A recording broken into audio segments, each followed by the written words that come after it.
밤 10시경인데요. 10시 20분 정도 됐습니다. 불박차 가다가 어떤 일이 있었을까요? 비가 오네요. 넓은 길이네요.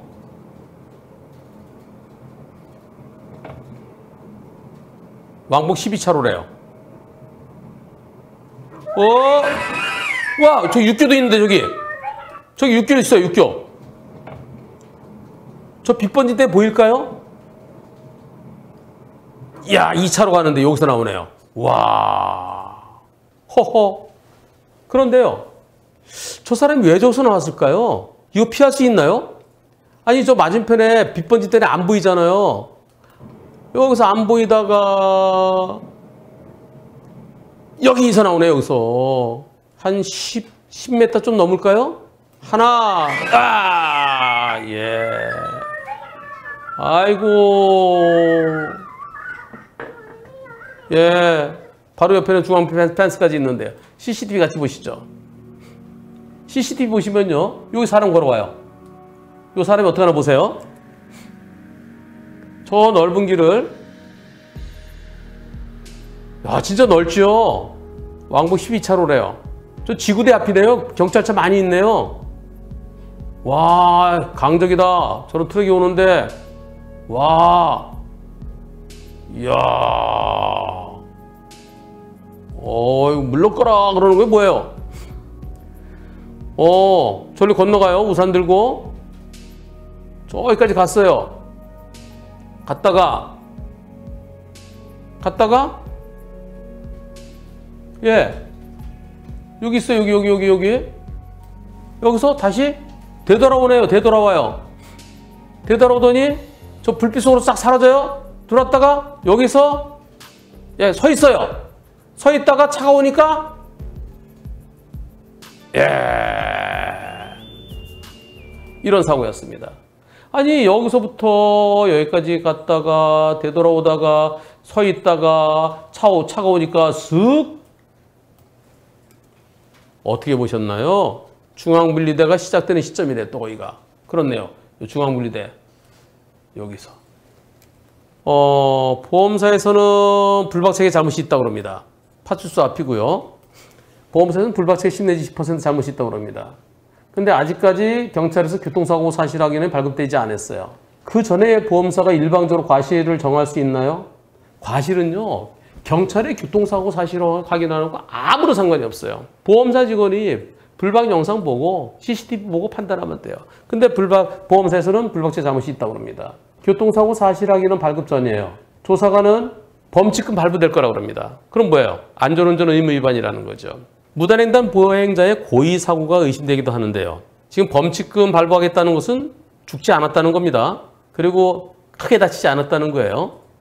만약에 사망했거나 또는 중상이라고 그러면 범칙금이나 재판받으라고 기소 의견을 송치하겠죠. 무단횡단 보행자가 거기 서 있다가 나중에 왔어요. 계속 온 게 아니라 고의사고가 의심되기도 하는데 이 CCTV 영상으로 신고가 가능한가요? 근데 경찰은 자살하려고 뛰어든 거라든가 보험 사기를 하기 위해서 뛰어든 거라든가 명확한 증거 없으면 그렇게 인정 안 할 거예요.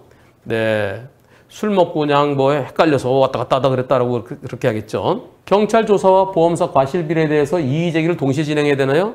경찰에 대해서는 이의 제기는 즉결 심판 보내달라고 그래야 되죠. 범칙금 부과하려고 그러면 통고 처분해서 거부하고 즉결 심판 보내달라고 그래야 되고요. 보험사에는 기다려. 저거 난 잘못 없어. 보상하지 마. 치료비 대주지 마. 그러면은 상대 측에서는 경찰에서 교통사고 사실 확인을 받아갖고 그래서 직접 청구권 행사하겠죠? 그러면 뭐라고 해야겠어요? 야, 보험사에 죽인 주더라도 이 가불금이야. 절대 합의하지 마. 나중에 부당이득 반환 청구해. 그렇게 얘기하셔야죠. 무단횡단자 술에 많이 취해 있었나요? 왜 넓은 길을 왔다 갔다 배회했다고 하나요? 경찰은 불박차 잘못되면서 범칙금 부과했다고 하나요? 거부하고 직결 심판 보내달라고 하세요. 경찰 조사관 얘기로는 음주 측정하지 않았대요. 그 사람 피해자잖아. 피해자는 뭐하러 음주 측정해? 음주 보행은 처벌 안 하잖아. 배회한 이유는 물어보니까 왜 왔다 갔다 했으니까 모르겠는데요. 네, 그렇게 했답니다. 그리고 불박차 운전자에게 안전운전 의무 위반으로 범칙금 부과하겠다고 합니다. 즉결 심판 요청했습니다. 경찰의 부실한 조사가 우려됩니다. 사고 초기에 블랙박스 영상으로 의심되는 부분이 있어서 제가 주변에 CCTV를 확인해 볼 필요가 있지 않느냐라고 했더니 무단횡단 확실한데 CCTV 볼 필요가 뭐가 있어. 그렇게 얘기하길래 제가 여기 CCTV가 있다라고 알려줘서 그러고 나서야 CCTV 확인된 겁니다. 즉결 심판을 위해서 블랙박스와 CCTV 영상 외에 더 준비해야 될 부분이 있을까요? 더 준비할 건 없어요. 다만 판사가 바쁘다면서 제가 영상 볼 시간이 없습니다. 그럴 가능성은 있습니다. 그러면서 기각할 가능성이 있어요. 여러분들 어떻게 생각하십니까? 불박차 잘못 있습니까? 없습니까? 투표하기 전에 영상 다시 한번 보시죠. 영상을 다시 한번 가다가 제한속도 50인가요? 제한속도 60이랍니다. 제한속도 60. 제한속도 60도로. 예. 자, CCTV 보면은 파출소 옆에서 뭐 이렇게 비틀거리지도 않고 잘 걸어와요. 잘 걸어와서 잘 걸어오긴 하는데 술에 취했으면 비틀거릴 때 술에 취한 글쎄요. 근데 술에 안 취해서 저럴 수 있나요? 저렇게 대형 트럭이 지나가고 또 오는데 예, 신경 하나도 안 씁니다. 쳐다보네 한번. 그리고 또 건너네요. 여기를 또 건너요. 그리고 가다가 다시 네. 되돌아서 대각선으로 가네요. 대각선으로 가다가 또 저 뒤로 차 사이 불빛 있는 데 들어가요. 그리고 잠깐 서 있습니다. 서 있다가 이때 자 다시 오고요. 저 서 있을 때 안 보이겠죠? 그건 안 보여요. 저거는 불빛에 있어서. 언제부터 움직이나요? 이때부터 움직입니다. 이때부터. 몇 칸인가요? 여기서 한 칸, 두 칸, 세 칸이 안 됩니다. 한 25m 정도 됩니다. 시속 60도로에 물론 빗길이면 감속해야 되죠? 예, 20% 감속해야 돼요. 그럼 48이에요. 48일 때 이거 멈출 수 있을까요? 정지거리가 나올까요? 빗길이면 더 미끄럽죠? 그래서 빗길 아닌 마른 길에 60으로 생각하면 되는 거예요. 이때 안 보여요. 이때도 잘 안 보이겠죠? 이때 보인다 손 치더라도 여기에서부터 여기까지 한 칸, 두 칸, 세 칸. 이 한 칸이 8m거든요. 38이 24예요. 한 25m밖에 안 돼요. 이걸 피할 수 있나요, 이거를? 하나, 둘, 꽝. 불박차 잘못 있다 없다. 투표 시작. 잘못 있다는 분이 두 분이나 계시네요. 예. 저건 물리적으로 못 피합니다. 잘못 있다는 두 분 괜찮아요. 경찰이 잘못 있다고 그랬잖아요. 또 보험사가 잘못 있다고 그랬잖아요. 딱 두 분이네요. 하지만 나머지 96%는 잘못이 없다. 즉결 심판 가서요. 예. 지금 제가 요거 얘기한 거예요. 요거요. 경찰관한테 도로교통공단에 나 분석해달라. 내 속도 얼마였느냐. 그리고 저 사람이 보일 때, 저 사람이 요 불빛을 감안했을 때요. 불박차에 보일 때 거리가 얼마였느냐. 그리고 60km에서 20% 빗길이 감속해서 48일 때 정지거리가 빗길이 얼마냐. 과연 내가 피할 수 있느냐 없느냐. 그리고 바로 멈추시네요. 네, 여기서 가다가 서 있고 안 보이겠죠? 예. 지금쯤 보일 겁니다. 아마 지금쯤. 근데 이분은요, 운전자는 이때도 못 봤을 것 같아요. 이때 브레이크. 예. 그리고 얼마 안 가서 멈춥니다. 즉결 심판 그냥 보내달라고 그러지 마시고요. 도로교통공단에 분석을 먼저 해달라고 그러세요. 그럼 어쩌면 경찰관이 도로교통공단에 분석을 해보니까 도저히 멈출 수 없어. 그래서 생각을 바꿔서 운전자 잘못 없다고 해줄 가능성이 있을 수도 있습니다. 그런데 잘 안 하려고 그럴 거예요. 그러면 즉결 심판 가면은 판사가 영상이 2개잖아요. 블랙박스 하나만 보기도 힘든데 2개 이거 어떻게 봐요? 기각. 그럴 가능성이 상당히 있습니다. 그러면 경찰은 검찰로 보낼 거고요. 검사는 판사한테 보낼 거고요. 그러면 판사의 약식명령에 정식재판 청구해야 됩니다.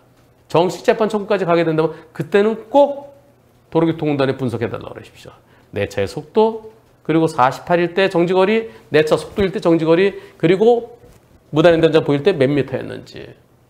근데 이 사건은요, 진짜 중요한 거예요. 이런 사건에 대해서 경찰과 보험사는 불박차 잘못이 있다는 겁니다.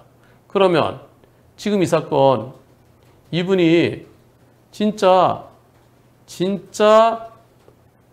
바로 그랬으니까 다치는 정도죠. 자칫 잘못했으면 붕 떠들면서 사망할 수도 있습니다. 사망했으면 경찰은 재판받아. 보험회사도 무조건 잘못이야 그럴 거 아니겠습니까? 만약에 사망했다면 이 사건은 경찰 조사 단계부터 도로교통공단의 분석이 꼭 필요합니다. 그러기 위해서는 처음부터 좀 경험 많은 변호사의 도움이 필요합니다. 그러려면 운전자 보험이 옛날 거는 안 돼요. 법원에 기소된 다음부터 변호사의 도움을 받을 수 있습니다.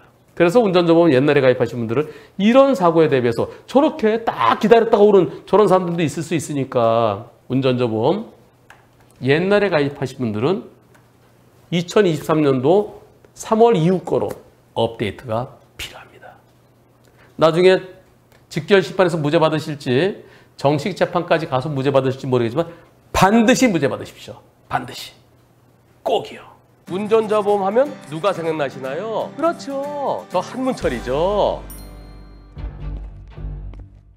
대한민국 대표 운전자 보험 한문철의 초기 대응 플랜.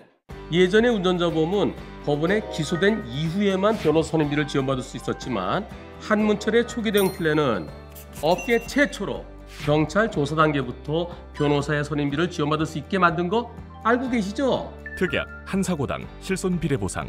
그런데 말입니다. 우리가 놓친 게 하나 있었습니다. 하 실장, 어제 맡은 그 형사사건 선임기하고 의견서 제출했죠? 변호사님, 그게 아직 그거 서둘러야 되는데. 변호사 수임료가 아직 안 들어왔습니다.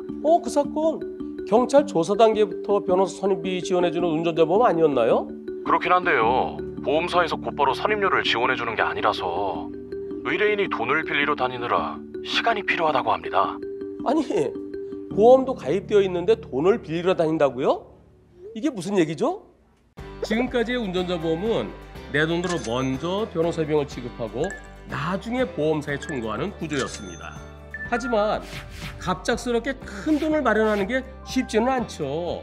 그런 경우에 대비하기 위해서 운전자 보험에 가입한 거 아니겠습니까? 바로 이 문제점 해결해야 되겠죠? 그래서 이번에도 저와 DB손해보험이 함께 만들었습니다. 한문철의 초기 대응 플랜은 변호사를 선임하는 즉시 선임비의 50%를 곧바로 지급합니다. 타인 사망, 중대법규 위반 중상의 1에서 3급 시 가입 금액 한도 내. 저 한문철이 제 이름을 걸고 만든 초기 대응 플랜 한 번 더 앞서가겠습니다. 지금 알아보시죠. 1644-0070, 1644-007 빵! 보험계약 체결 전 상품 설명서 및 약관을 읽어보시기 바랍니다.